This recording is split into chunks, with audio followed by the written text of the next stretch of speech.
विद्यार्थी मित्रो नमस्ते. आपण इयत्ता 12वी सायकोलॉजी या विषयामधील 6वा जो टॉपिक आहे मानसिक विकृती, ज्याला आपण सायकोलॉजिकल डिसऑर्डर्स असं म्हणतो आहे, तर या टॉपिकचा गेल्या काही लेक्चरपासून आपण अभ्यास करतो आहे. या टॉपिकमध्ये आत्तापर्यंत आपण अनेक वेगवेगळ्या विकृतींचा अभ्यास केलेला आहे. आत्तापर्यंत अंमली पदार्थ व्यसनासक्ती यापूर्वी आपण या विकृतीचा अभ्यास केलेला होता. अंमली पदार्थांचं सेवन कशा प्रकारे केलं जातं किंवा त्या व्यक्तींच्यामध्ये कोणत्या प्रकारची लक्षणे दिसून येतात, ड्रग्ज ॲडिक्टेड व्यक्ती ज्याला आपण म्हणतो, तर त्यांची लक्षणे गेल्या लेक्चरमध्ये आपण घेतलेली होती. आज त्याच्यापुढे जाऊन आपण ज्या व्यक्ती छिन्नमनस्क असतात किंवा त्याला आपण मनोविदल विकृती असंही म्हणू शकतो, छिन्नमनस्कता विकृती किंवा मनोविदल विकृती, तर या विकृतीचा आज आपल्याला अभ्यास करायचा आहे. आता छिन्नमनस्कता किंवा ज्याला आपण स्किझोफ्रेनिया असं म्हणतो आहे, या स्किझोफ्रेनिया पेशंटच्या व्यक्तींच्यामध्ये रुग्णांच्यामध्ये कोणत्या प्रकारचे सिम्पटम्स आढळतात, तर ही सिम्पटम्स आपल्याला अभ्यासायची आहे. यासाठी आपल्याला एक उदाहरण घ्यायचं आहे. तर हे उदाहरण आहे रॉनी या 20 वर्षीय तरुणाचं. रॉनी हा 20 वर्षीय तरुण आपलं शिक्षण पूर्ण केल्यानंतर तो एका फर्ममध्ये नोकरी करतो. नोकरी करत असताना एक होतकरू किंवा एक प्रामाणिक उत्साहपूर्ण काम करणारा एक कर्मचारी म्हणून, एक व्यक्ती म्हणून त्याची संपूर्ण त्याच्या ऑफिसमध्ये फर्ममध्ये ख्याती होते. परंतु पुढे पुढे हळूहळू या रॉनीचा स्वभाव बदलायला लागतो. तो गप्प व्हायला लागतो, एकटा बसायला लागतो, कोणाशी फारसं बोलत नाही आहे किंवा बोलला तरी तो असंबद्ध बोलतो. त्याला वेगवेगळ्या प्रकारचे भ्रम व्हायला लागलेले असतात. त्याचबरोबर विभ्रमाचे अनुभव त्याला येत असतात. त्याला असं सदैव वाटायचं की कोणीतरी आपला पाठलाग करत आहे,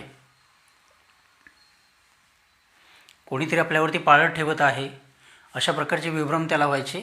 त्याचबरोबर तो असंबद्ध बडबड करायचा, म्हणजे त्या बडबडण्याशी काही संबंध नसायचा किंवा त्याच्या बोलण्यामध्ये काही अर्थार्थ नसायचा, तरीसुद्धा असंबद्ध तो बोलत राहायचा. त्याचबरोबर आपल्याशी कोणीतरी बोलत आहे, एकटाच असायचा तो, पण त्याला वाटत असायचं की आपल्याबरोबर कोणीतरी बोलतं आहे, आपल्याला लोक टोमणे मारत आहेत. त्याचबरोबर लोक आपल्याला कदाचित मारून टाकू शकतील अशा पद्धतीची भीतीसुद्धा त्याला वाटायची. म्हणजे एवढे टोकाचे विभ्रम त्याला व्हायला लागलेले होते. या उदाहरणामध्ये पुढे रॉनी या तरुणाला छिन्नमनस्कतेचं निदान झालं. छिन्नमनस्कता किंवा मनोविदल या विकृतीचं त्याच्यामध्ये डायग्नोसिस झालं. आत्तापर्यंत आपण या छिन्नमनस्क व्यक्तीची जी लक्षणे आहेत, तर त्यातील काही लक्षणे या रॉनीच्या माध्यमातून, या उदाहरणातून आपण अभ्यासलेले आहेत.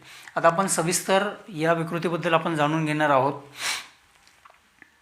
या रॉनीच्या बाबतीमध्ये जे घडलं की आपल्याला कोणीतरी मारून टाकणार आहे किंवा कोणीतरी आपल्याला मारण्यासाठी टपलेले आहे, तर अशा प्रकारचे विभ्रम जे आहे ते विभ्रम या विकृतीमधल्या लोकांना नेहमीच येत असतात.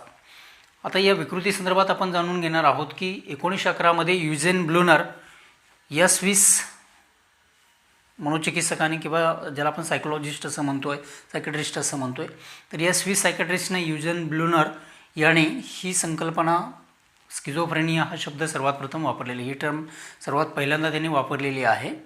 स्किझोफ्रेनियाला आपण इंग्लिशमध्ये SCHIZOPHRENIA स्किझोफ्रेनिया असं म्हणतो. हा जो शब्द आहे, हा शब्द 1911मध्ये युजेन ब्लूनर या स्विस सायकेट्रिस्टने वापरला, तर त्याविषयी मी तुम्हाला सांगितलं. तर याचा जो अर्थ घेण्यात आलेला आहे स्किझोफ्रेनिया या शब्दाचा अर्थ, तर तो आपण समजून घेतो आहे. स्किझोफ्रेनिया हा जो शब्द आहे, हा शब्द 2 शब्दापासून बनलेला आहे. एक आहे स्किझो आणि दुसरा आहे फ्रेनिया. आता स्किझो म्हणजे काय, तर स्किझो म्हणजे दुभंगलेले, आणि फ्रेनिया म्हणजे काय, तर मन. ज्यांचं मन दुभंगलेलं असतं या व्यक्तीला आपण स्किझोफ्रेनियाचे पेशंट्स असं म्हणतो. यावरून स्किझोफ्रेनिया ही टर्म अस्तित्वात आलेली आहे. दुभंगलेले मन हा शब्द प्रचलित झालेला आहे.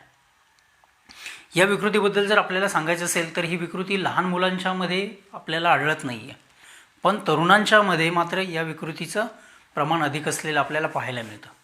त्यासोबतच स्त्रिया आणि पुरुष यांचा जर आपण विचार केला तर स्त्रियांच्यापेक्षा पुरुषांमध्ये या विकृतीचं प्रमाण अधिक असलेलं आपल्याला पाहायला मिळतं. तर हे झालं या छिन्नमनस्कते संदर्भामध्ये किंवा ज्याला आपण मनोविदल असं म्हणतोय त्या संदर्भामध्ये. आता छिन्नमनस्कता म्हणजे काय, तर त्याची डेफिनेशन या ठिकाणी दिलेली आहे. विभ्रम, भ्रांती आणि भाषादोष. विभ्रम, भ्रांती आणि भाषादोष आणि त्याचबरोबर आणि भाषा, विचार आणि भावना व वर्तन यामधील विसंगती होय. ज्या व्यक्ती स्किझोफ्रेनियाचे पेशंट्स असतात तर या पेशंट्समध्ये विभ्रमाचा अनुभव आपल्याला येतो. त्याचबरोबर या व्यक्तींना भ्रांती होत असतात. या व्यक्तींच्यामध्ये बोलण्यासंबंधीचे दोष निर्माण होतात, ज्याला आपण भाषादोष असं म्हणतोय. या व्यक्तींच्यामध्ये भाषा, विचार, भावना आणि वर्तन यामध्ये विसंगती आपल्याला आढळते.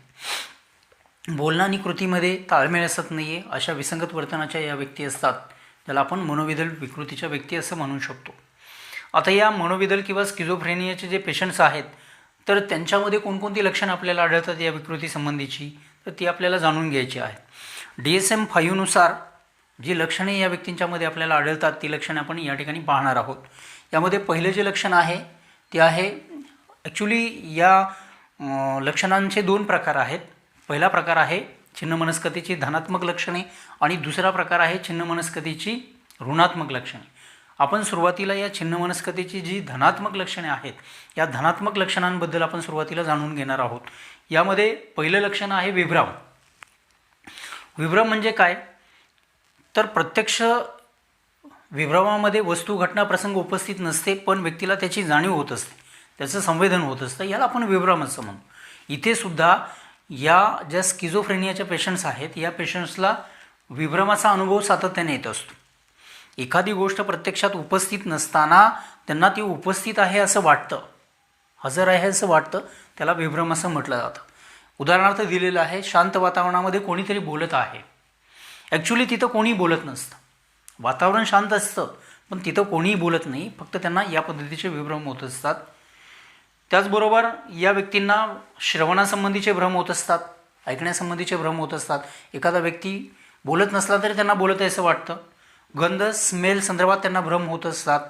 एखाद्या गोष्टीचा वास जरी आलेला नसेल, एखाद्या गोष्टीचा स्मेल आलेला नसेल किंवा आला असेल तर त्या वेगळ्याच स्मेलचा त्यांना इकडे भास होत असतो.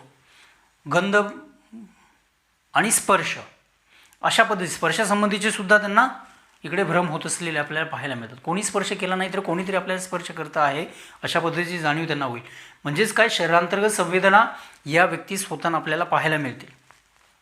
तर ही झाली या विभ्रम या लक्षणामधली जी विभ्रम ही जे लक्षण आहे, तर या लक्षणाबद्दलची ही जी माहिती आहे ती माहिती आपण या DSM-5 नुसार छिन्नमनस्क व्यक्तींच्यामध्ये जी धनात्मक लक्षणे आपल्याला आढळतात त्यामधलं हे पहिलं लक्षण आपण घेतलेलं आहे.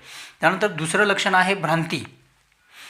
आता या व्यक्तींना वारंवार भ्रांतीचा अनुभव येत असतो. या व्यक्तींच्यामध्ये वास्तवाचा कुठलाही आधार नसलेल्या गैरसमजुती असतात. प्रत्यक्षात कुठल्याही गोष्टीचा किंवा वास्तवाचा आधार नाही आहे अशा गोष्टींचे भास किंवा भ्रांती या व्यक्तींना होत असतात. त्याचं उदाहरण या ठिकाणी दिलेलं आहे. एखादी व्यक्ती कट करून आपल्याला मारणार आहे असं वाटतं. या व्यक्तींना काही व्यक्तींनी आपल्याला मारण्याचा कट केलेला आहे आणि ते आपल्याला मारू शकतात. जसं इथं आपण रॉनीच्या उदाहरणामध्ये बघितलं की कोणीतरी आपल्याला मारून टाकण्यासाठी टपलेलं आहे किंवा कोणीतरी आपल्याला मारणार आहे अशा पद्धतीचा विचार या लोकांच्यामध्ये येत असतो. तर या ज्या भ्रांती आहेत या भ्रांती इथे एखादी व्यक्ती कट करून आपल्याला मारणार आहे अशा प्रकारचे विभ्रम किंवा भ्रांती या व्यक्तींना होत असलेले आपल्याला दिसून येतील. त्यानंतर तिसरं जे लक्षण आहे या व्यक्तींच्यामधलं ते म्हणजे असंघटित संभाषण. असंघटित संभाषण म्हणजे काय, कारण मी सुरुवातीला सांगितलं तुम्हाला की ही जी विकृती आहे ती विभ्रमाशी संबंधित आहे, भ्रांतीशी संबंधित आहे किंवा इथे वेगळे जे भ्रम आहेत तर या भ्रमाशी संबंधित आहे. त्याचबरोबर भाषादोषाशी संबंधित आहे.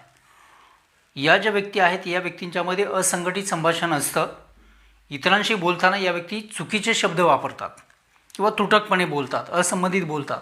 त्या बोलण्याचा आणि प्रत्यक्ष त्या घटनेचा काही संबंध नसतो असं असंबंधित बोलणं या व्यक्तींच्याकडून केलं जाऊ शकतं किंवा ते तुटक बोलतील किंवा कोणालाही समजणार नाही अशा पद्धतीने या व्यक्ती बोलताना आपल्याला दिसून येतील. म्हणजे यांच्यामध्ये असंघटित संभाषण असलेलं आपल्याला दिसून येतं.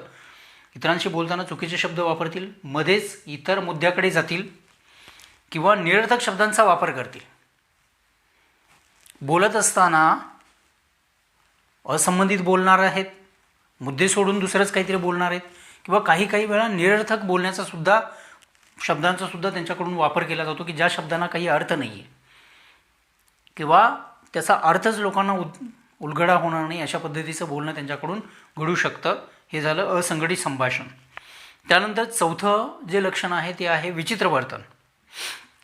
ह्या ज्या व्यक्तींचं वर्तन आहे हे वर्तनसुद्धा कसं आहे की विचित्र आहे.